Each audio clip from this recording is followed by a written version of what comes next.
Let's start with one of my favorite Spellslinger finishes, Increasing Vengeance. Increasing Vengeance is a 2-mana instant that copies an instant or sorcery we control. This is always a great effect to have, especially if we're trying to cast lots of spells in a single turn. Copying Unexpected Windfall or Inspired Tinkering turns those cards into free card advantage, and putting a second Mana Geysir on the stack often means unlimited mana for that turn. But what makes Increasing Vengeance special is that it has flashback for 5 mana, and if it's flashed back, then it copies its target spell twice. A double copy like that is a huge deal. Any of the aforementioned value spells suddenly dig so far into the deck and generate so much mana that if we can't end the game with that, then we don't deserve to win. What's cool about this is that, of course, Increasing Vengeance is still an instant in our graveyard, which means we can first cast it out of our hand to generate the resources, to then flash it back onto that same stack to copy something again. This requires a baseline of mana and a spell worth the effort, but if we have those, then Increasing Vengeance generates so much value that it closes out a game rapidly. Of course, to win with Increasing Vengeance, we need a specific style of deck. But I don't think that's a problem. Not every card we talk about needs to be generic. In synergy-heavy decks, it's not always as simple as just saying the Craterhoof kills everybody. Sometimes, a supporting piece is the actual finisher. Increasing Vengeance is very powerful in Spellslinger decks and can easily act as the silver bullet that ends the match, especially when paired with other powerful late-game options like the aforementioned Mana Geysir or more creative choices like Insult to Injury. Insult doubles all damage we deal until end of turn. Copy that 3 times with Increasing Vengeance and watch our Firebrand Archer ping everybody for 16 damage a pop. But if you want to go a step further and copy not just spells but permanents, then I've got a turtle to sell you. Fecund Greenshell is a 5-mana 4/6 with reach. When it or another creature with a larger butt than face enters, we get to look at the top card of our deck. If it's a land, we may reveal it and put it onto the battlefield, and otherwise we put the card into our hand. It also gives all of our creatures +2/+2 so long as we control 10 or more lands. Fecund Greenshell is an incredible value engine in a deck that's built around it. There are 2 ways of accomplishing that. Either we just play creatures with big butts, or we clone it. Cloning is definitely stronger, because every new Fecund Greenshell both sees itself and is seen by all the other ones already in play, giving more and more triggers for each of them. Each trigger is at the very least a card draw, or can even ramp us. This is particularly fun with Springheart Nantuko, a 2-mana bestow creature that for 2 mana lets us create a copy of the enchanted creature on landfall. If we have an untapper like Spelunking in play, then the Greenshell and Springheart Nantuko can actually lead to a soft infinite that digs through our entire deck and puts all the lands onto the board and everything else into our hand, all the while creating 600 turtles. That's of course the dream, but even if we don't do that, just having 2 or 3 of these turtles is a massive advantage. Doppelgang them and we are cooking. And then we kill everybody, because the turtle is also a +2/+2 anthem. Now in theory this is conditional, because we need 10 or more lands in play to get it, but that's trivially easy to do if we play around the Greenshell even just a little bit. Keep in mind, it ramps us. And all of a sudden our 3 turtles give our board +6/+6, including themselves. Consider then that they already start out 4 6ers, and I think you can see how quickly them turtles can close out a match. And you don't even need to be in a clone deck. That's where Fecund Greenshell is strongest, but even just as a single unit, a +2/+2 constant anthem on the board is actually super strong. Add a Garruk's Uprising into the mix, and we have successfully recreated Thunderfoot Baloth, which I was considering adding here, but I wanted to talk about the turtle. If you enjoyed the video so far, please give it a thumbs up and check out my Patreon, where you can support me directly. There's also lots of bonus content on there, as well as all of my deck lists, neatly arranged into a beautiful spreadsheet.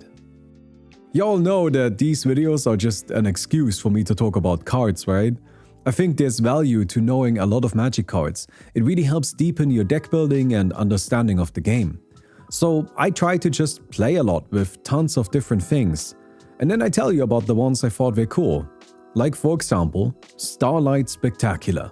Before I tell you about Starlight Spectacular though, a little bit of something else. So recently I was looking for another finisher for my AO deck. And Starlight Spectacular was a card that made a lot of sense because it's 4 mana, which means AO can find it.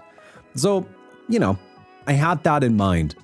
Completely unrelated to that, my wife was in New Zealand visiting her family. Her family lives quite a bit away from us, so whenever she goes to visit them, that's a long trip. So she was gone for, I think, 3 weeks? Pretty long time, lonely time. And when she came back, she brought me a little present, which was very exciting. I didn't know about that.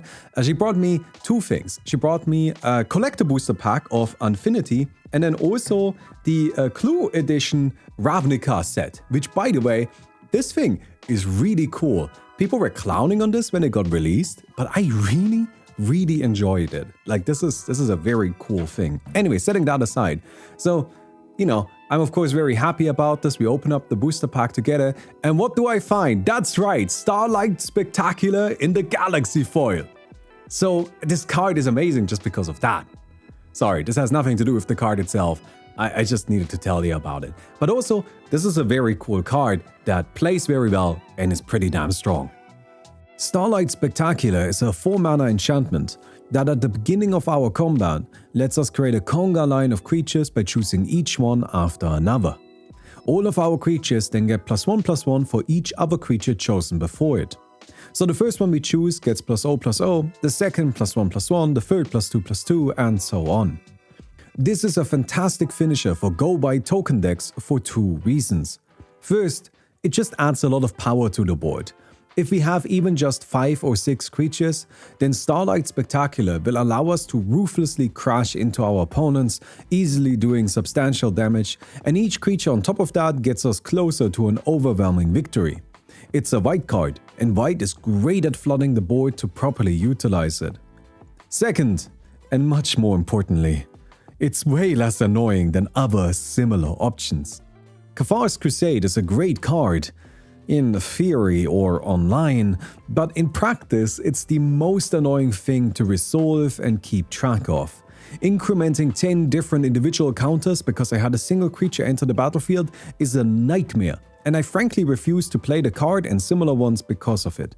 Starlight Spectacular doesn't have this problem.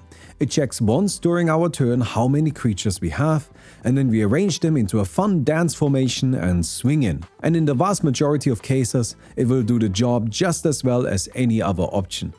I feel like most people should be aware of this next card, but I've never seen anybody other than myself and Phil from MTG Goldfish play it, and that kind of blows my mind, because Aminatu's Augury is insane.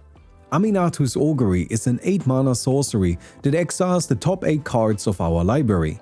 We then get to put a land from among those cards onto the battlefield, and for each non-land card type, we may cast a spell from the remaining cards without paying its mana cost until end of turn. Aminatu's Augury works best in decks that have a diverse range of card types and a fair number of high-cost spells. In those decks, we can dig deep into our library and generate 15, 20 mana all at once. Well, at once is actually a bit misleading. An easily overlooked aspect of Aminatu's Augury is that it lets us cast the spells we exile until end of turn, giving us complete control over timings and order. We can cast a board wipe and immediately follow it up with a new threat. We can even change our mind on which of the cards we want to play. It also lets us freely choose which card to cast for each card type. An artifact creature can be treated as either an artifact or a creature, depending on which we prefer in the current moment. Dual type cards have fantastic synergy, and I think it's especially cool that split spells that can be both an instant or a sorcery work very well here as well. Flotsam Jetsam is already a powerhouse, but becomes even better when played in conjunction with Aminatu's Augury. My favorite pairing, however, is with Scholar of the Lost Trove, a 7-mana 5/5 that lets us cast an instant, sorcery or artifact out of our graveyard when it enters, giving us another Augury. But our deck doesn't have to be built around this card for it to still be effective. Looking at 8 cards is just a lot. We should always find enough to cast to make the spell worth it. Mana cheating is extremely powerful, and the Augury is a really fun card to do it with. Finally then, something that I think might be a bit sketch, but I still like it. Eldritch Pact is a 7 mana black sorcery that has target player draw as many cards and lose as much life as they have cards in their graveyard. Now you might expect me to argue for this as a powerful late game draw spell that can get through most of our deck and set up an explosive combo turn. But no, there are better cards for that. This is Burn. Just think about what late game commander board states often look like. Even without any special effort made, players usually have 15, maybe 20 cards in their graveyard, and often hover at just about that health range. So hitting them with Eldritch Pact just takes them out of the game. But of course, we can also mill everybody a bit, and then this becomes a guaranteed kill. And I'm not saying that we need to mill them out. Decking our opponents is quite difficult, but getting 30 to 40 cards in there really isn't. Especially since many decks play at least a little bit of self-mill or discard synergies to get some use out of their graveyard. More often than not, Eldritch Pact reads kill target player. And to be honest, that's not even that good. It's 7 mana to kill a player and then get beaten up by the other 2. It might not be good, but it's funny as hell. Hey, I never said these cards were going to be strong, just that they are underpriced and underplayed.